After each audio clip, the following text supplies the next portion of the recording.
ಪಾಪ ಅವರ ನಾಯಕರುಗಳೇ ಅನೇಕರು ಜನ ಒಟ್ಟಾಭಿಪ್ರಾಯ ಇದೆ. ಈ ರಾಜ್ಯದ ಸುಭದ್ರವಾದಂತ ಒಂದು ಒಳ್ಳೆ ಸರ್ಕಾರ ಇರ್ಬೇಕಾಗ್ತದೆ, ಪದೇ ಪದೇ ಚುನಾವಣೆಗಳು ಅಷ್ಟು ಸೂಕ್ತವಾಗಿರೋದಿಲ್ಲ ಅಂತಕ್ಕಂತ ಮಾತಾಡ್ತಾರೆ. ಕುಮಾರಸ್ವಾಮಿಗೆ ಹಳು ಯಾಕೆ ಬಂತು ಅಂತ ನಮಗೂ ನಾನು ಅರ್ಥ ಆಗ್ತಾ ಇಲ್ಲ. ಅವ್ರು ಯಾವಾಗ ಒಂದು ಖರ್ಚು ಇಟ್ಕೊಂಡೆ ಹೇಳ್ತಾ ಇರ್ತಾರೆ. ಖರ್ಚು ಇಲ್ದೆ ಹತ್ ಬಿಟ್ರೆ ನಾವು ಒಪ್ಕೋಬೇಕು, ಇದು ಖರ್ಚು ಇಲ್ದೆ ಹತ್ತಿದ್ದಾರೆ ಅಂತ. ಈ ಖರ್ಚು ಇಟ್ಕೊಂಡು ಇಲ್ಲ ನನ್ಗೆ ಹಿಂಗ ಆಗ್ಬಿಡ್ತು, ಅನ್ಯಾಯ ಆಯ್ತು ಅಂತ ಹೇಳ್ತಾರೆ. ಒಂದ್ ಕಡೆ ಹಂಗೆ ಹೇಳ್ತಾರೆ, ಇನ್ನೊಂದ್ಸರಿ ಹೇಳ್ತಾರೆ ಇಲ್ಲ ಈ ಸರ್ಕಾರನ ನಾನು ಬಿಡಿಸಲ್ಲ, ಈ ಸರ್ಕಾರ ಮುಂದುವರಿಲ್ಲ, ನಮ್ಗೆ ಎಲೆಕ್ಷನ್ ಬರಕ್ಕಾಗಲ್ಲ. ದೇವೇಗೌಡ ಹೇಳ್ತಾರೆ ನಮ್ಮ ಹತ್ರ ಹಣ ಇಲ್ಲಪ್ಪ, ನಾವ್ ಎಲೆಕ್ಷನ್ ಹೋಗಕ್ಕಾಗಲ್ಲ, ನಾವು ಮುಂದೆ ಚುನಾವಣೆಗೆ ನಾವು ಹೋಗ್ತೀವಿ, ಮುಂದೆ ಬರೋ ಸಾರ್ವತ್ರಿಕ ಚುನಾವಣೆ ಹೋಗ್ತೀವಿ, ಬೈ ಎಲೆಕ್ಷನ್ಗೆ ಹೋಗಲ್ಲ ಅಂತ ಅವ್ರು ಹೇಳ್ತಾರೆ. ಈಗ ನಮ್ಗೆ ಹೇಳ್ತಾ ಇರ್ತಕ್ಕಂಥ 15 ಯಾಕೆ ಅಷ್ಟು ಕಾನ್ಫಿಡೆನ್ಸ್ ಇಟ್ಕೊಂಡಿದೀವಿ ಅಂದ್ರೆ ಈಗ ಹೊಸಕೋಟೆ 100ಕ್ಕೆ ಗೆಲ್ತೀವಿ. ನಾನು ದಿನನಿತ್ಯ ಅಲ್ಲೇ ನಾನು ಕೆಲಸ ಮಾಡ್ತಾ ಇದ್ದೀನಿ. ಇದೇ ಡಿ ಕೆ ಶಿವಕುಮಾರ್ ಹೇಳಿದ್ರು ರಣರಂಗದಲ್ಲಿ ನೋಡ್ಕೊತೀರಿ MTV ಅಂದ್ರು. ರಣರಂಗದಲ್ಲಿ ಈಗ ನೋಡ್ಬೇಕು, ನೀವ್ ಯಾವಾಗ ನೋಡಿದಲ್ಲ ಚುನಾವಣೆ ಗೆಲ್ಲೋದು ನಾವು.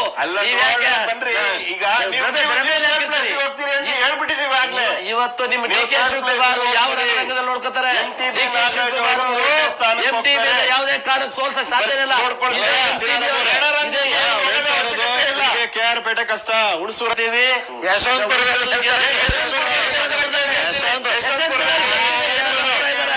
ರಾಷ್ಟ್ರದ ಅಭಿವೃದ್ಧಿ ನೋಡ್ತಾರೆ. ಏನ್ ಅಭಿವೃದ್ಧಿ ಮಾಡಿದ್ದೀರಿ? 1, 2, 3, 4 ಒಂದು ಪಟ್ಟಿ ಹೇಳ್ರಿ ನೋಡೋಣ. ಏನ್ ಅಭಿವೃದ್ಧಿ ಮಾಡಿದಿರಿ? ಸರ್ಕಾರ ಅಭಿವೃದ್ಧಿ, ಸ್ಥಿರ ಸರ್ಕಾರ ಅಭಿವೃದ್ಧಿ ಹೇಳಿ ನೋಡೋಣ. ಒಂದು 4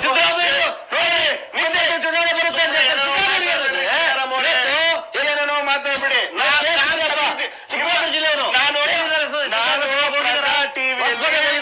ಚೀನಾರಾಮ್ ಅವರಿಗೆ ನೇರವಾಗಿ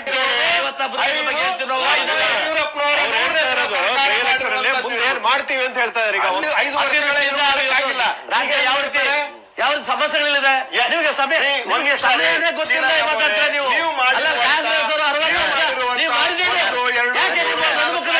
5 ವರ್ಷ ಅಧಿಕಾರ ಮಾಡಿದಂತ ಸಿದ್ದರಾಮಯ್ಯನವರು ಚೀನಾರಾಮ್ ಅವರೇ ಇವರು ಸುಮ್ನೆ ಏನೋ ಕತೆ ಕಾಣ್ತಾರೆ ನೋಡ್ರಿ. EVM ಮಿಷಿನ್ ಅವಾಗಲೇ ಶುರು ಮಾಡ್ಬಿಟ್ರು. EVM ಮಿಷಿನ್ ಕಡೆ ಅದಕ್ಕೆ ಅದೇನು ಗೆಲ್ತಾರಂತೆ. ಹಂಗಂದ್ರೆ ನೀವ್ ಯಾಕೆ ಸೋತ್ರಿ? ಲೋಕಲ್ ಬಡಿಗಳಲ್ಲಿ ಗೆಲ್ತೀವಿ, ಸೋಲ್ತೀವಿ. ಗೆದ್ಬಿಟ್ರೆ EVM ಮಿಷಿನ್ ಬಂದ್ಬಿಡ್ತಾ.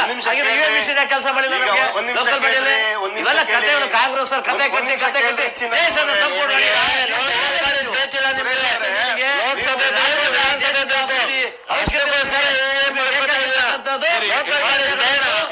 ದೇಶದ ಅಭಿವೃದ್ಧಿಯನ್ನು ನಾನು ಚೀನಾರಾಮ್ ಅವರಿಗೆ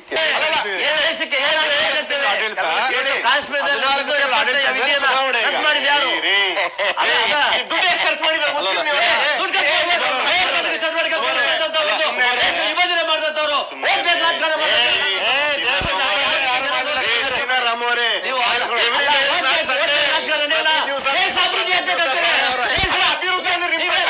ದೇಶದ ಅಭಿವೃದ್ಧಿ ಅಂತಂದ್ರೆ ಬಾಹ್ಯವಾಗಿರ್ತಕ್ಕಂಥ ಭಯೋತ್ಪಾದಕರನ್ನ ಪಕ್ಕದ ರಾಷ್ಟ್ರವಾಗಿರ್ತಕ್ಕಂಥ ವಿಚಾರ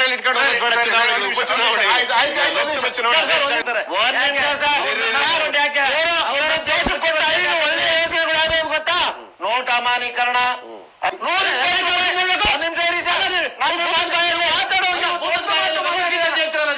ಒಬ್ಬ ಮುಖ್ಯಮಂತ್ರಿ ಬಗ್ಗೆ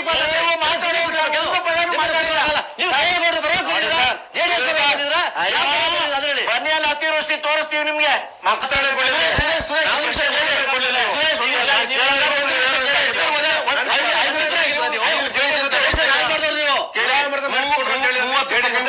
ಮುಗಿಸ್ತೀನಿ. ಇವರು ಚಾಣಕ್ಯ ಅಂತೀನಿ.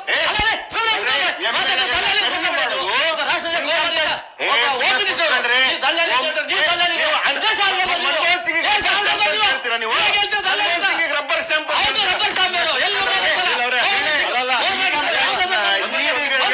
ಎಲ್ಲ ಬಿಟ್ಟುಬಿಟ್ಟು ಹಿಂದ್ಗಡೆ ಬಿಟ್ಟುಬಿಟ್ಟು ಅವ್ರನ್ನ ನಿಮ್ಮ ರಾಜಕೀಯ ನಿಮಿಷ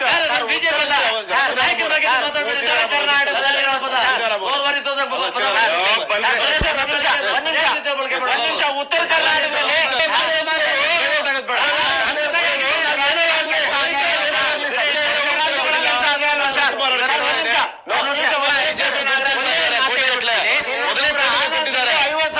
ಬಿಜೆಪಿ ಕಾಂಗ್ರೆಸ್ ಅಲ್ಲಿ ಅಂತಕ್ಕಂಥ ಪರಿಜ್ಞಾನ ಇಲ್ಲ ಅವ್ರಿಗೆ.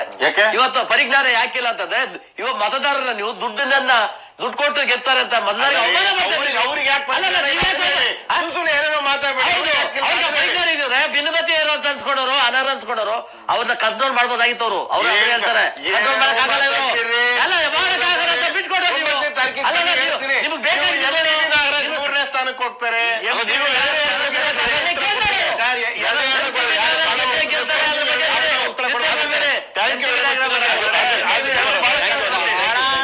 ವೀಕ್ಷಕರ, ಇದು ಇವತ್ತಿನ ಸ್ಟೋರಿ.